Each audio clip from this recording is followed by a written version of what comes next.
Hi everybody, it's Kim from Patriot Garden, and today we're going to do getting ready for winter, what to do with your chickens.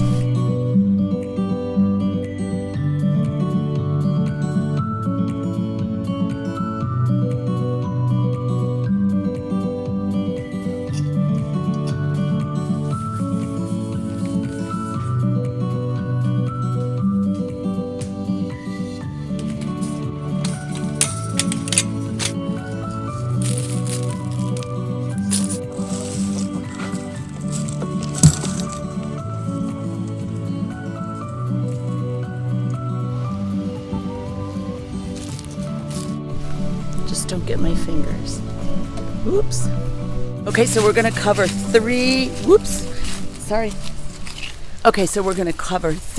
topics today. The temperature changes, the light changes, and how to deal with molting. You know, chickens usually molt just when it starts to get cold. Now, right now I only have 1 out of 5 that is molting, but it is kind of affecting her laying. She has stopped laying while she's molting. The other 4 really kept going, so that was great because we are definitely in eggs. Also want to make sure that her diet is good. So we're going to cover each one of those topics, and I'm going to give you a little tour around my winterized coop.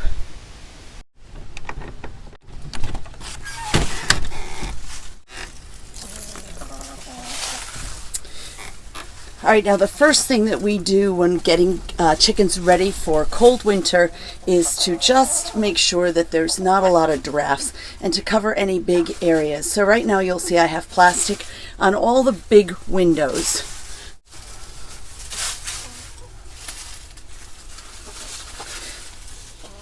You do not want your coop to become a place where moisture can develop and or the ammonia smell from their poop.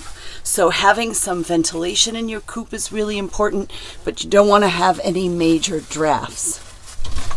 Hey, can you say hi to everybody? See you later.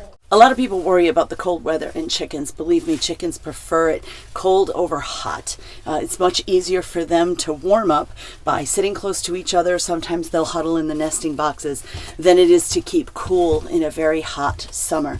So don't worry about the cold temperatures. They're going to be just fine. I use no supplemental heating in my coop. I let them determine how they're going to keep themselves warm. And even though they might not be crazy about each other, remember I have a mixed flock. When it gets real cold, they'll bundle together. Cold doesn't bother them, but moisture will bother them, and so will excess dryness, and so will drafts. So you really want to make sure that your coop doesn't allow for any of that. Plus, you want to make sure that you're either cleaning it out or you've put something under your bedding to eliminate that ammonia buildup.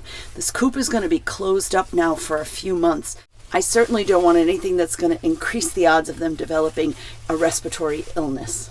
Now, I have researched the deep litter method. Some people use that method where they'll just put down a layer of something absorbent like pine shavings, and then they will let the chickens poop and they'll cover it again, and they'll maybe mix it up once in a while, hoping that it will break down by the end of the season. Now, I don't use the deep litter method for a couple of reasons. If you do some research, you're going to find as many people who think that pine shavings are good for chickens as people who think that pine shavings are not good for chickens. But one thing we know for sure is pine shavings are very absorbent, which means they're absorbing their pee and their poop. And I just feel like if I don't keep on top of it, especially during a busy winter with work and maybe not being able to get out into the coop like today on a beautiful afternoon like I would in the summertime, I just don't want to take the chance that that's going to increase the ammonia or the moisture in the coop. I have had really good luck with spent hay or straw. Straw keeps the birds warmer because it is a hollow core, so it traps the air. And I found if I just clean that out regularly, I can avoid that ammonia buildup and that moisture buildup. I use some Sweet PDZ, which is a horse stall refresher, on the bottom of any new bedding that I put in. So really, if you just remember the few rules, which is, keep their coop warm by lining big windows with plastic, but don't eliminate all ventilation. Make sure that the coop is cleaned regularly, that there's no chance that excess moisture from their droppings is going to build up, or excess ammonia, which can be harmful to their respiratory system.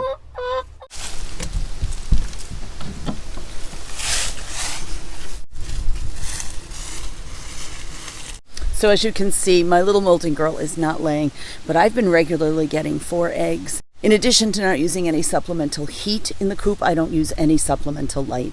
I really feel strongly that since eggs are just for our personal consumption, I am not running a commercial egg business. I am very happy to let the chickens have their natural cycle. And if that means slowing down a little bit, then so be it.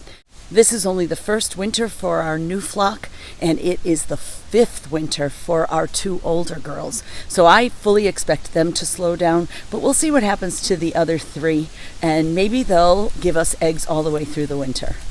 Now, egg production is also dependent on their diet too, so I have some ideas for that. Chickens need a well-balanced feed, and that's easy to find in a bag form, something that has the right amount of protein and calcium for a laying chicken as opposed to a meat chicken. And I think in previous videos we've talked about the difference between those two things. Egg layers need a little bit more calcium than meat layers because they're laying eggs, and they need that for a nice hard shell. In the wintertime, though, some things might be added to their diet that they're not going to need in the summertime. For instance, chickens can have whole corn in the winter. Now, whole corn, not cracked corn, but whole corn, it has better nutrition.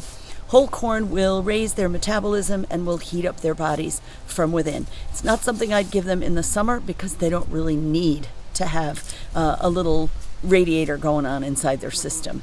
But whole corn in the winter is a good way to help them maintain that nice warm body temperature. And especially when chickens start to molt, they're going to need some extra protein. So I actually once or twice a week will feed their eggs back to them. They love a nice warm dish of scrambled eggs early in the morning. I will also feed them oats in the wintertime, where I don't give them a lot of that in the summertime. I will toast that with some leftover bacon fat or with some butter, and I will always sprinkle in some healthful herbs like oregano and thyme. Oregano and thyme are both warming herbs, that is their energizer, and oregano is an antibacterial and thyme is a great anti-parasitic. So they are 2 great herbs to feed regularly. In the summertime, I might float some fresh sprigs in their water. In the wintertime, I'll mix it into their oatmeal or their eggs. The last thing I give them every day is apple cider vinegar in their water, and that's not just a winter thing, that's an all-year thing. That is just a general immune health additive that I think really keeps my girls healthy. When it comes to preparing for winter, when you are in high egg production, it makes sense to preserve some of those eggs. I'll put a link down below to a video on water glassing, should you have a great pile of eggs that you'd like to save for the winter. You can also freeze your eggs. It's very simple to do. I'll show you at the end of the video how I do that. The last thing I want to mention is what happens when you have a sick chicken. When you are in summertime and you have a sick chicken and you decide that chicken needs separation from the rest of the flock, bringing it indoors is not a problem. But suppose your chicken develops something that is highly contagious to the other chickens and you have to separate them. There's one step that you need to think about. If you bring that chicken in from the outdoors and you have not provided any supplemental heat in your coop, then when it's ready for that chicken to go back out to the flock, you're going to want to acclimate them to that cold temperature. You're not going to want to take them out of your garage or your basement once they're healthy and put them in that cold temperature with no acclimation. So make sure that you do that slowly. Bring them out on a nice sunny warm day for a little bit, bring them back in, and every day increase that till they're ready to spend 24 hours with those cold temperatures. Most of the things we've talked about today are proactive, keeping our chickens healthy in winter by making sure that their coop is dry, moisture-free, ammonia-free, amending their diet with things that will keep their body warm from the inside, continuing to do things such as oregano and thyme and apple cider vinegar to keep them healthy. But there's always things you should keep on hand. Most often I see some respiratory issues. Chickens catch colds just like the rest of us, and they have a little bit of labored breathing. You might notice some gunk around their eyes. And one of the things that I keep that is a lifesaver is this Vet RX. It really just is essential oils for chickens. I put a little on top of their beak near their nostrils, and I might even put some warm drops of Vet RX directly into their beak. I have never known this product to fail, and I'll leave a link down below for you to get some. Let's head in and I'll quickly show you how you can freeze some of the eggs now so that in the deep winter, when you're not getting so many, you'll have some on hand. Freezing your eggs is super simple. I crack my eggs into a bowl. I whisk them up just a little bit to break the yolk. I spray a large muffin tin with some baking spray. Fill up every indentation. I usually do 2 of these because that's what I can fit in my freezer. When they are frozen solid, then I just turn over the muffin tin, pop them out, and store them in a plastic bag. Now they're separate. I can pull out just the amount of eggs that I need for baking. This is an awesome way to preserve eggs all year round, but especially in winter, it might save you a trip to the grocery store. Okay, everybody, thanks for tuning in. Don't forget to subscribe to the channel, share these videos with new chicken mamas and papas, and we'll see you next time. Happy gardening.